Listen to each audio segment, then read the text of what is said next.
Hey, welcome to this session of Manufacturing Know-How with Don Rahrig from Rain. And today I have with me Joe Gerstl from Velotic. Good afternoon, Joe. Hey, Don.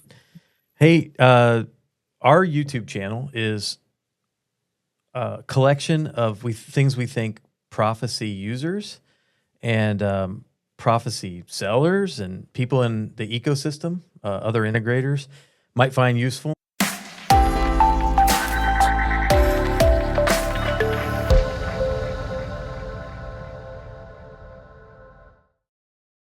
I wanted to talk a little bit about you've been in some sort of product director role for a while now, but you've been with Proficy along the whole journey.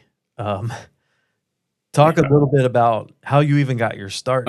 The original Proficy was actually known as Gradebook back in the day. So back in 1997, so Wow. almost 30 years ago, I joined five other guys were all paper guys that had started a company to build an MES. And we weren't thinking it was an MES at the time, but that's what it turned into be. And so that was called Gradebook. And then we eventually called it Plant Applications. And then we eventually changed it to Proficy.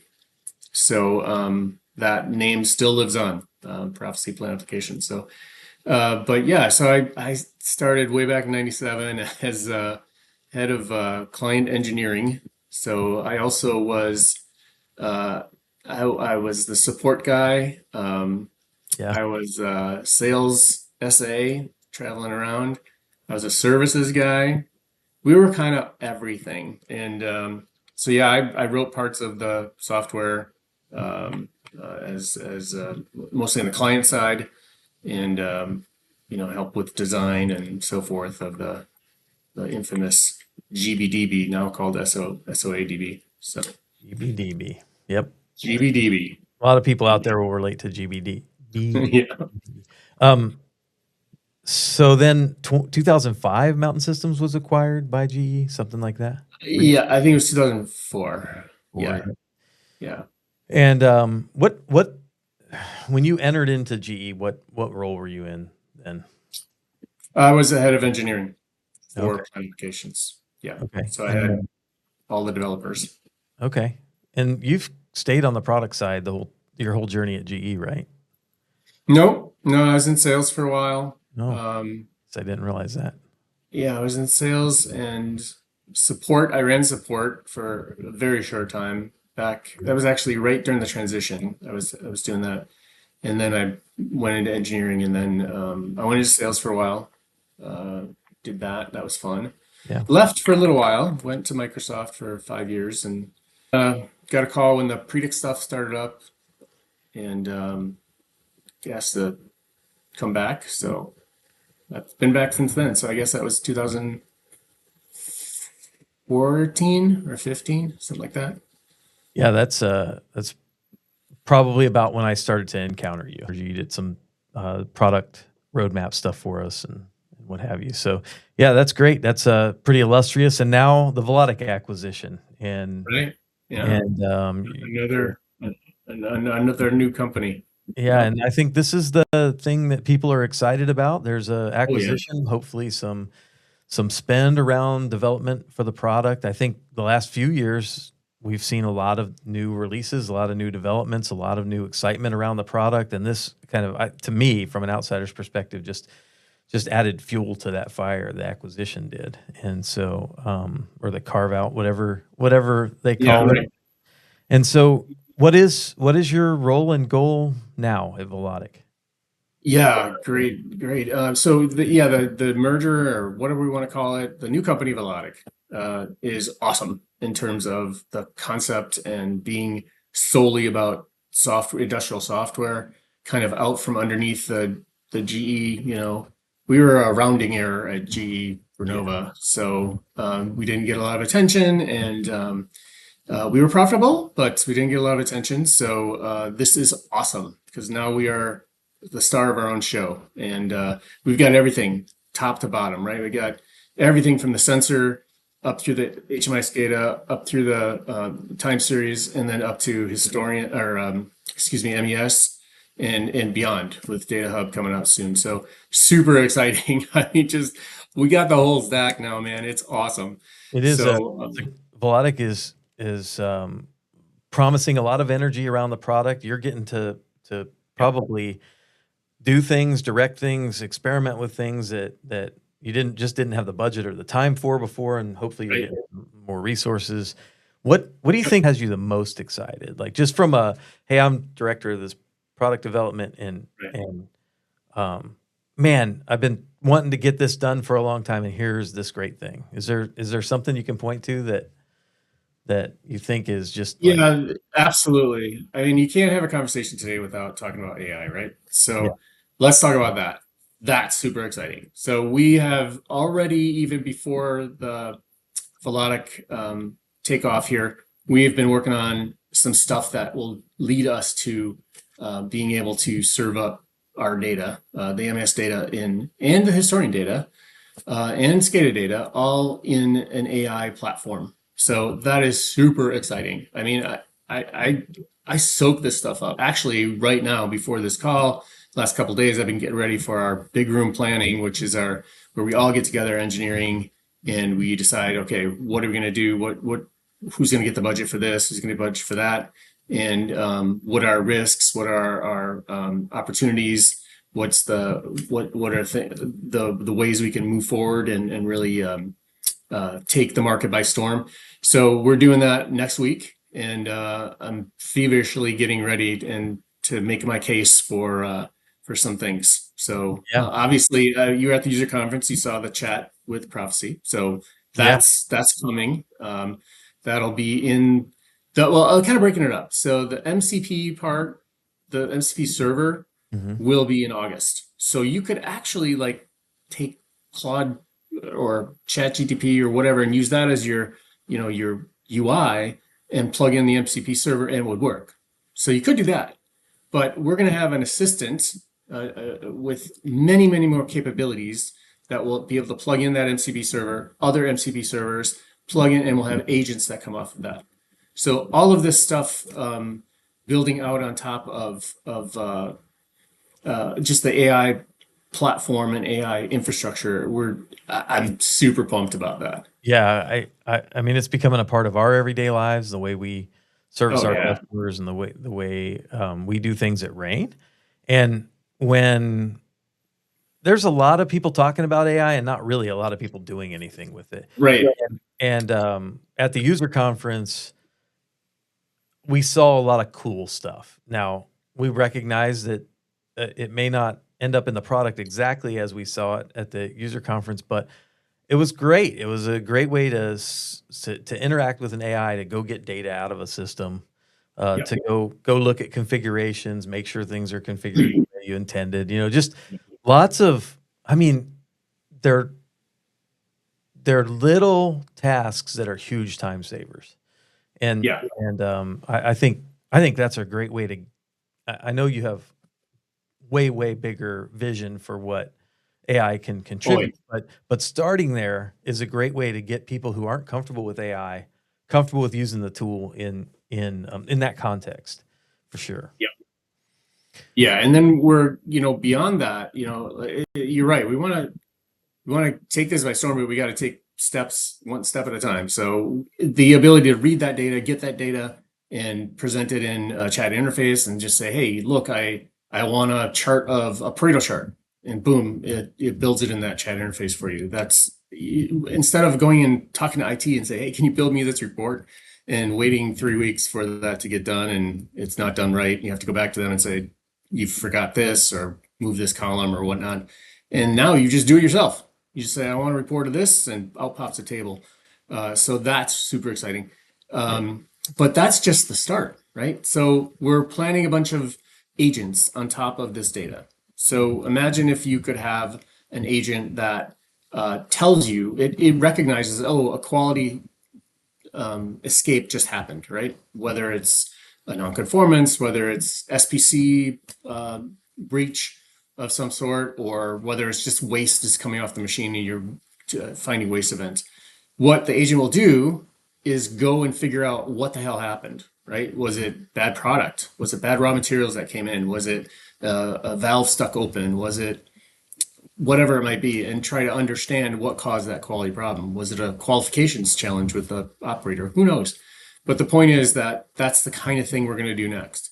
And then the big one that I just can't wait, and I think is going to be killer, is the ability to configure plant applications by chat.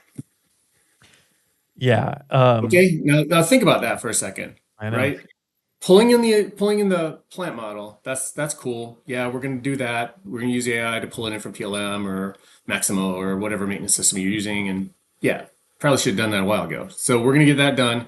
But then imagine if I gave you these little Lego blocks, right? That you could say, I want to use this to detect the event. I want to produce the event name like this, whatnot, and have just a UI that says, hey, I want to do genealogy based on raw material coming from a tank, right?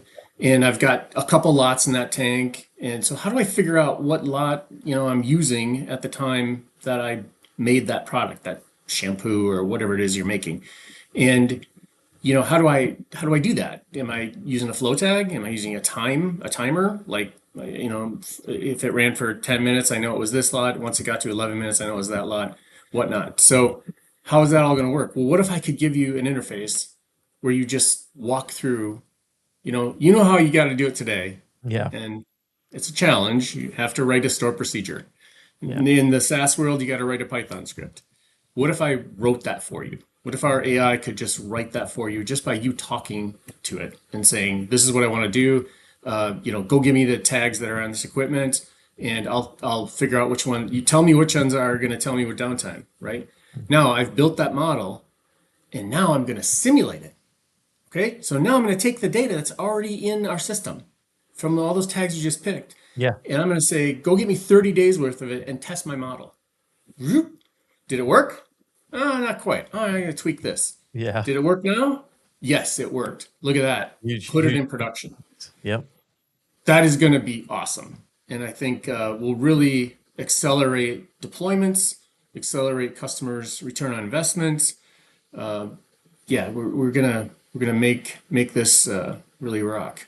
We're going to be at Automate. You're going to be there too. Automate Yeah, 2026, and Rain is there in huge form along with Velotic and Rain Digital Factories and RZ Automation and all of our friends.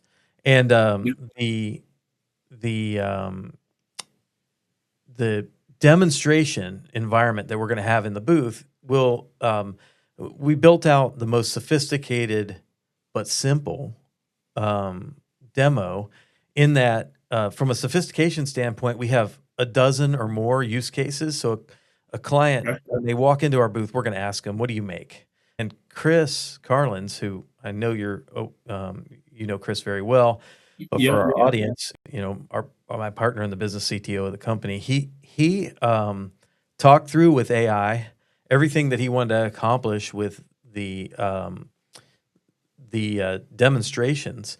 The output of that was, here's what you need to go build in the plant model, and it had things like the units that you want to build for the specific industry. I think it's high protein soups instead of high protein okay. energy drinks. It's high protein soups, and so we're going to demonstrate how we That make. could be a market right Yeah, there. I know it's the next Rain business, but Right. the thing he worked through was, okay, in order to have this outcome for our customers, a strict genealogy around what went into the product and who worked on it, whatever. Right. What do I need for that? And it built the design document for him. Yeah. He validated it, right? You still need that human validation. That's why good integrators like Rain and Velotic services aren't going away. You'll still need us, even if it gets Right. easier. You'll still need a little help. There's plenty to do once you Yeah, get that event detection yeah. working. And so Absolutely. and so now I'm imagining taking that output and melding it with what you're talking about and going, okay, Yeah. now actually build the plant model. Now Right. days worth of work in minutes. It took Yeah. a lot of time to build it to get there, but once you're there, it saves days, if not weeks. Yeah, absolutely. Absolutely. It's just, I mean, what it can do is just amazing. Yeah. I mean, I was talking to my son about it the other day, and he's like, "Oh, it's never going to be creative, Dad." I'm like, "Are you kidding me? Like, it argues with me. It's Yeah. like, have you thought of this?" I'm like, "No, I didn't think of that." Yeah. For like, I have a speech coming up. And so it structured the outline for the speech. Well, I'm not going to let it write the speech for me because I'm quirky and weird and I won't remember it anyway. It needs to come from me. But I did this massive brain dump and it outlined it for me and said, "Hey, this would be cool. And you could insert some humor here and, Yeah, whatever." It gave me suggestions. And then I asked, "Are you sure this is right? Does this really fit who you think I am?" And it goes, "Oh, you know what? As a matter of fact, don't do this here, do that here, do that." And it's funny because it's a probability engine. Everybody thinks artificial intelligence is thinking. Well, it's just trying to math. figure out what you want. But in the Yeah, process of that, um, it randomly creates. yeah, yeah, And the more it knows about you, the more accurate it is. It's scary, but it's fun. yeah. So, I mean, it's so funny because it's just math, right? I mean, that's all it is in the end, and maybe that's what we are. yeah, Maybe we're yep, just we're all just one big probability we're engine. just exactly. Everybody's asking, "Hey, ThingWorks and Kepware come into the Velotic software family. What does this mean for the UI?" I'm not going to ask about that. That's a question for another day. But in terms of how Proficy Smart Factory, which is what the combination of Plant Applications, Operations Hub, and Historian in a suite Correct. called Proficy Smart Factory, and Proficy Smart Factory, obviously lots of exciting stuff you can do in Operations Hub and the interface to Plant Apps and the UI. I'm sorry, the API. And are there integrations that you're already working on? Maybe GraphQL is one to talk about, but integrations you're already working on that are exciting or core to just move away from the AI thing for a minute, but just like Yeah, of course. Yeah. we traditional guys out here, is there anything there that you're excited about? Yeah, absolutely. Let's go with GraphQL because that's Okay. really exciting. We've been working on it for a little while. And now that we have Claude Code in house and we're pounding away on it, we're going a lot faster. Yeah. So we already have like 12 graphs. And what a graph is basically it's a flat representation of all this relational data that you have to know about, right? So if you want to build a downtime report, you got to know about 12 tables in the database. You got to kind of know what the foreign keys are on all these tables, and you got to kind of be a little bit of an expert to it. Yeah. So GraphQL just flattens that, right? So you don't have to know any of that stuff. It just says, hey, here's the in the table, it would be here's the downtime, start and end time, and a PUID, right? So like a unique identifier for that production unit. Hmm. Well, in GraphQL, you just say, tell me the name of the production unit, right? I don't have to figure it out. If I wanted the PUID, you actually can get that too. But if you want just the name of it in your report, boom, it throws it out there. So we got about 12 graphs of that. So, downtime, production events, process orders, timed event columns, etc. And then for each of those, there's a subscription, a pre and a post, right? So when somebody makes a change and enters it into the UI, that goes out as a pre. So pre-database write is what pre means. Yeah. And then when the server side, because it's all message based, when the server side writes it to the database, it sends a post and says, I wrote it. So then everybody else knows, okay, this is really in the database, right? Yeah. So it's all based on Kafka messaging. So that's all built into GraphQL now. That's Yeah. going to ship 26. And we're doing the updates finally. So they're called mutations in GraphQL. Of Don't course. know why we have to change the names, but whatever. So that would be, your inserts, your updates, and your deletes. And those will all happen in 2026. Probably won't have all of them, just be clear, but we'll That's have the fair. big ones, right? So you can start to write, your own apps. And the other cool thing is we're going to have a brand new GraphQL connector that's going to be like a browser. So, in Operations Hub, you got to create your query, right? And you got to create your entity. Right. Look, I know it's hard to create a query. Okay. I know. but we had to get something out the door, Yeah. frankly. So we did that. We just copied the REST one and we just did it. But now we're going to build you a nice graphical one. So you'll just pick the things you want. It's kind of like an explorer. So you see the schema over here, you check the things you want, it shows up what you're going to do. You can put filters in it, and then it shows you what the data looks like in a JSON format. And then you click a button that says, go create that query and go create the entity. Boom. Now you got it. And you hook that up to a grid or a chart or whatever you want, and you've now got a nice widget on your dashboard. And if you want to change it, the way we're going to do it is you don't have to go futz around with the entity or the query again. You just say, I want to change that one. Go look up the query and rebuild it in my Explorer, and then I can edit it, right? And so I don't have to like start over, or I don't have to go play with the stupid query. I can just edit it in that nice Explorer where it's browsable. So that's what we're working on. We're actually working on it. I'll just say this: we're working on it for ThingWorks too. Yeah. Okay, It- so if you're a ThingWorks customer, you'll be able to get to the PlanApps data very easily too. That's not going to be in August, which right. is the target for the release of 26, but it's coming, and we're working on it. So it'll be the same kind of concept where you'll have this browsable way to do things, and I think people are going to be really excited about it. I I mean, think so it's going too. to be so much easier to build, dashboards and pages and so forth. Because of where you come from and where you sit in the organization, we talk about the technical details of this. I saw you and Matt Wright talk about GraphQL at the user conference and a couple of things before Yeah, that. And we get real excited about the technical side of it. I know my engineers are super excited about using GraphQL, but what it means to our customers, in addition to ease of implementation, ease of integration, I think it means that more people in yep, their organization will have access to a tool that will allow them to access the data they need to do their job. So, for instance, reliability engineers, like these people fight fires all day long, yep, reconfigure processes, optimize processes. They're figuring stuff out. When they, even the software savvy ones go, okay, I need to query the database with SQL. The hell right, table, what tables do I need to get this information from? And that in and of itself makes it a days long journey to yeah. get a query. Where if with a little familiarity, I would say I'm not doing too much technical stuff anymore myself, but I think have with a little bit of a technical background, I think if you showed me the user interface and how to log into GraphQL, in a few minutes, I could do the things that I wanted to do to get data out of the system. And I think So that that's the whole point, right? that Um, is exactly the point, right? yeah, I mean, you're right. I can get too technical, me too.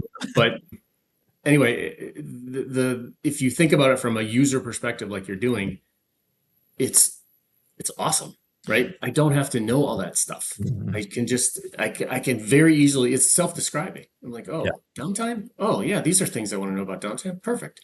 Boom, and I got it and in there. even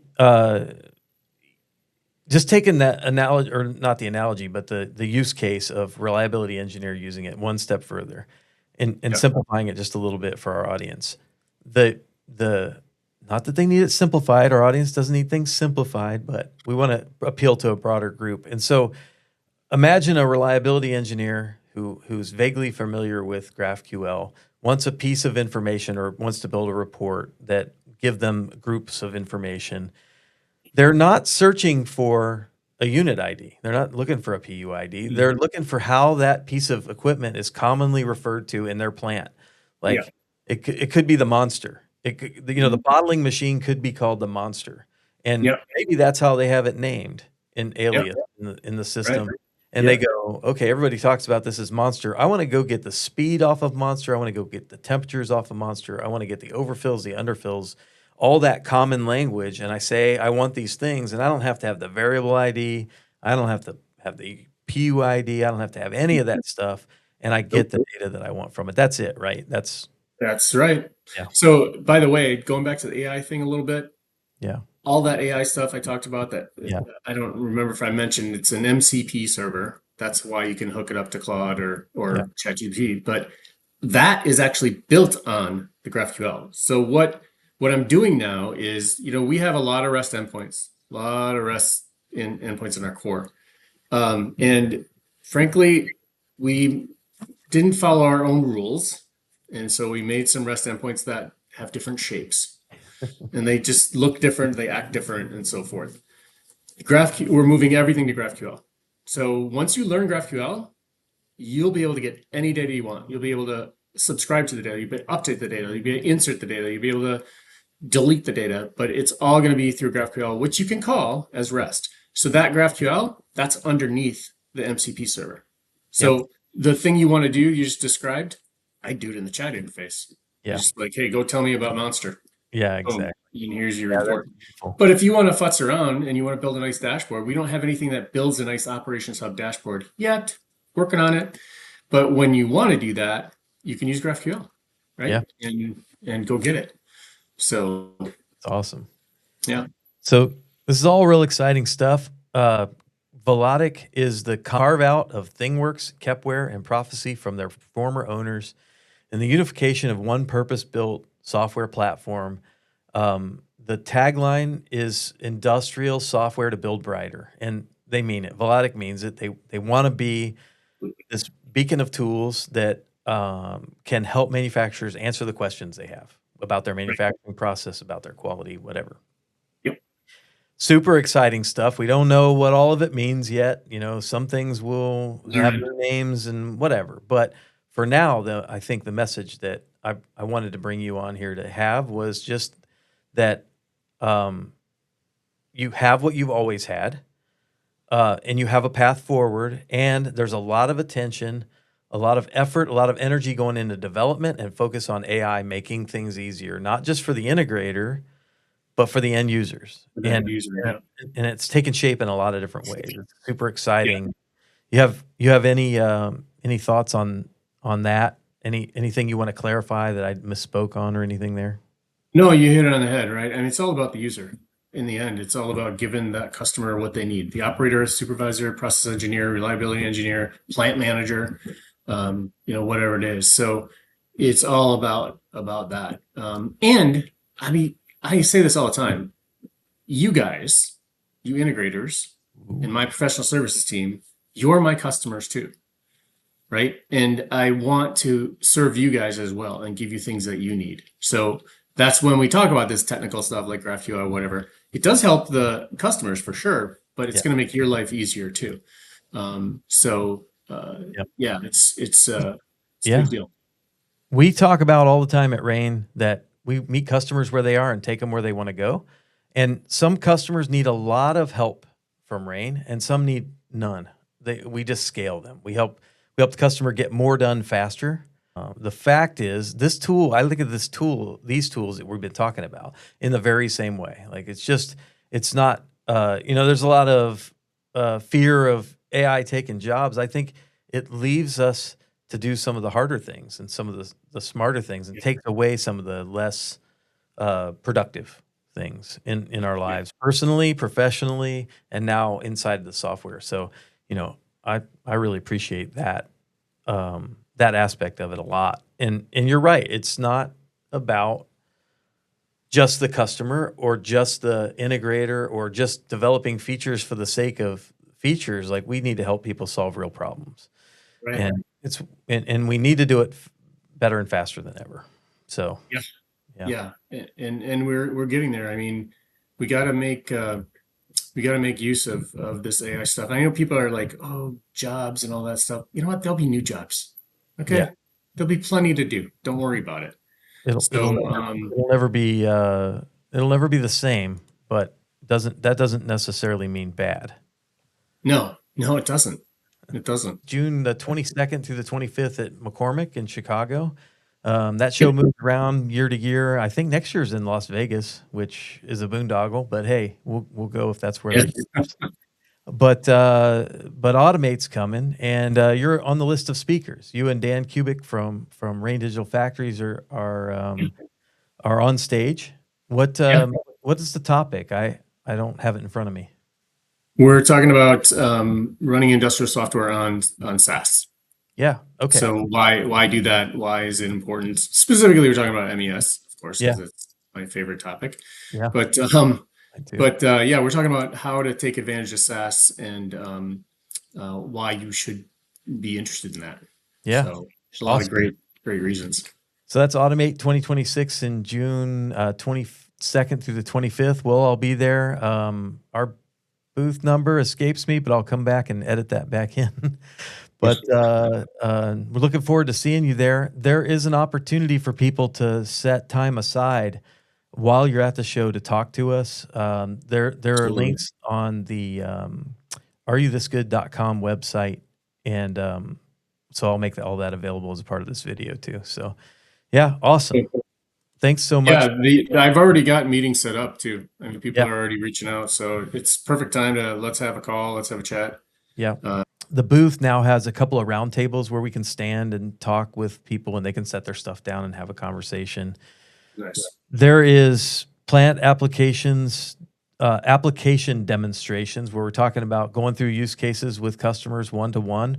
When they come into the booth, we're going to ask them, what do you make and what keeps you from making it? And hopefully that will induce a conversation that allows us to demonstrate some things. The ThingWorks demonstration team will be there to talk about ThingWorks. The Kepware demonstration team will be there to talk about Kepware, and there have been a lot of changes to Kepware. I had an opportunity at the user conference to talk to Abby Eon about everything Kepware is now, and there's a management studio for it, and you keep track of all your Kepware instances. Come see that Kepware demonstration at Automate. That's awesome. Dave, Melinda, and Abose will be at Automate demonstrating some of the AI things that you talked about. And so some of the things you guys exposed at the user conference, people will be able to interact with in our booth. And like I said, there's some purpose-built stuff. We got some robots moving around. There'll be some exciting stuff. So I'm really looking forward to everyone coming and joining us. And it'll be good to see a lot of our customers there too. So Yeah, it'll be fun. It's always fun to get with groups like that and just really focus in on what you and I love to talk about. yeah, always good to have an audience. Yeah. All right, Joe, thanks so much for being here today, and I'll see you in a couple weeks at Automate. All right, sounds good, man. Good talking to you.